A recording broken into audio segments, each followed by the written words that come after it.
Za početak uzimamo jedan deo kose, u ovom delu pozadi ćemo da napravimo jednu opuštenu pletenicu, odvajamo 3 pramena i krećemo da ih uplićemo.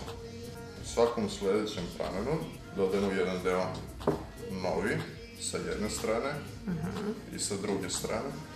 Da bi to izgledalo opuštenije, malo samo izvučemo.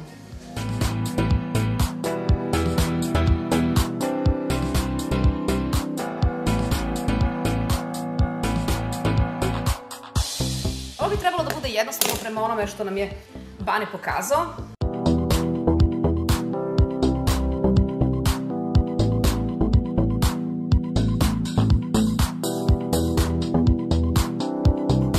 U isto vreme se vežbaju i mišići na rukama, tako da ukoliko više ovih ribljih kosti pletete, veće su šanse da vam ruke bolje izgledaju.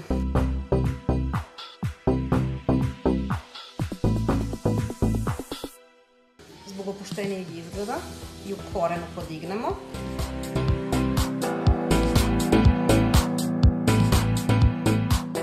Sada ovde još malo izvlačenja pri samom kraju kike.